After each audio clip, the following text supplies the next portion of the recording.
Today I'm going to do a presentation on drug testing for welfare recipients and applicants. As with most crime classifications such as felonies, some misdemeanors are prohibited from welfare assistance already. Fraud is considered a crime, as with drugs are a crime as well.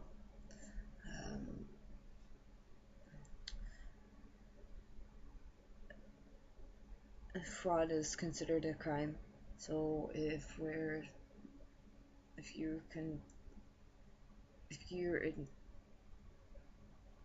abusing the system because of not honestly reporting available money that is being used to purchase drugs is a fraud, as well as neglecting and abusing the system.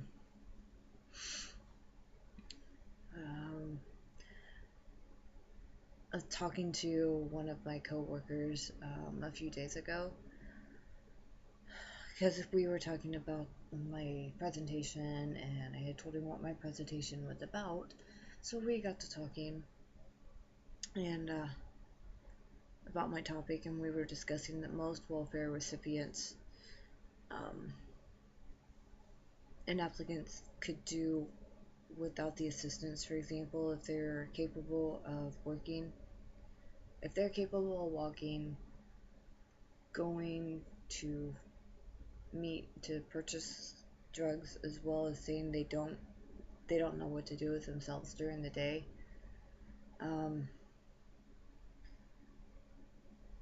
is also fighting the system.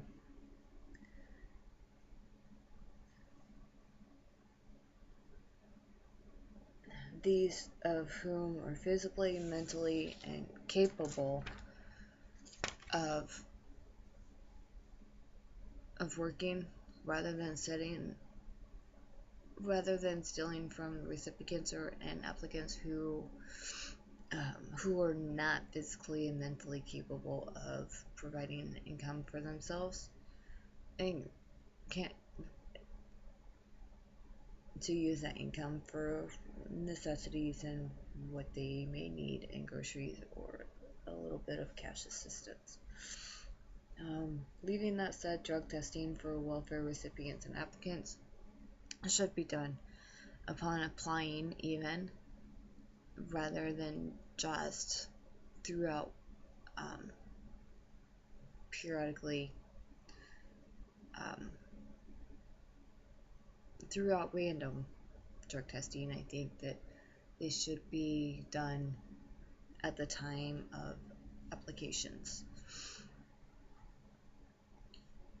Because of that being said, and why I think that this should be done during application processing time is because if we think about it, when we go to a job interview during the hiring and process,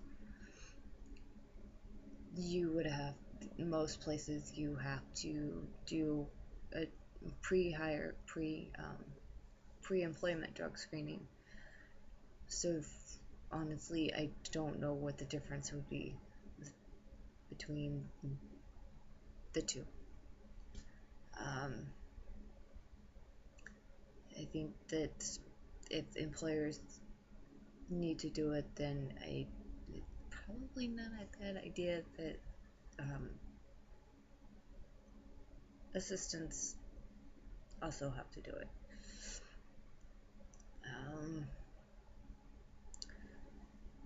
I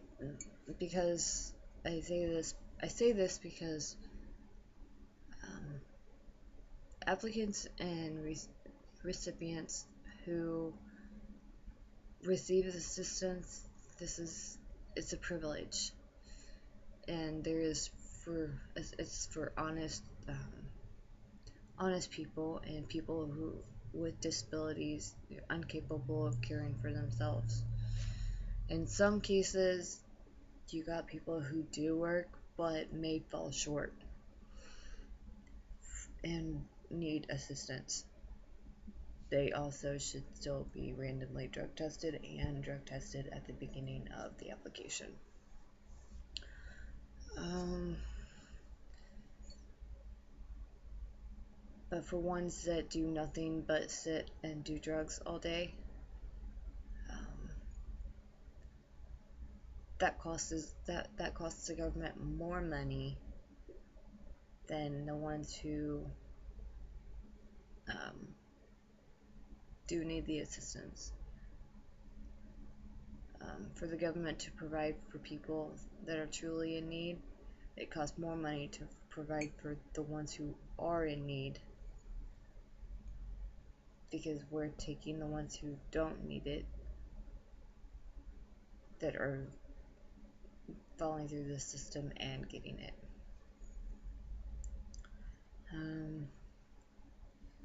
Which leaves people needing emergency assistance unavailable to receive that assistance. I had fallen into that here a while back ago. It was in July. I was off of work for like three and a half months. I applied for the emergency assistance and I didn't get it.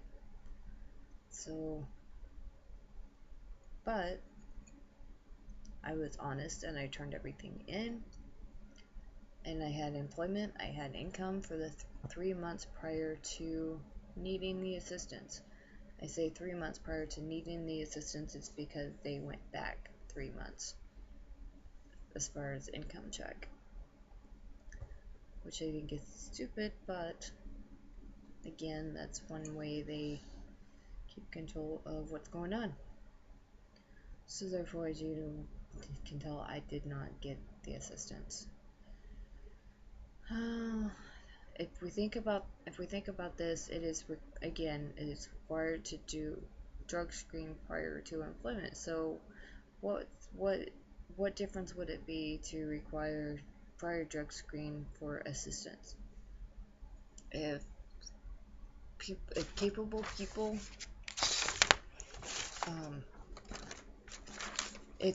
people cannot take responsibility of working, then why should the government and us who are working and paying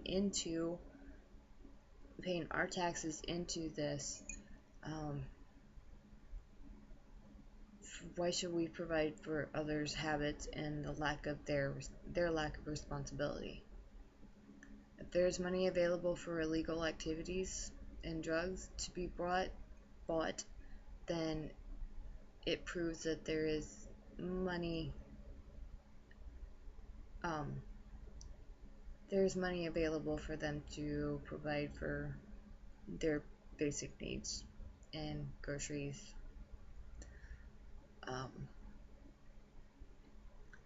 That they would receive. As with required random drug testing,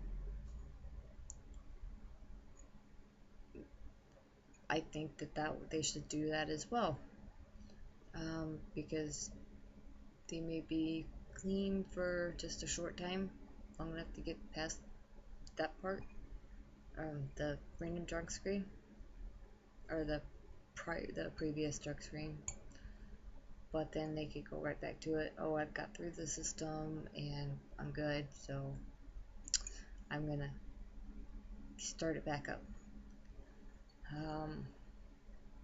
Now the question about the requirements, or the consequences, that should come with negative results.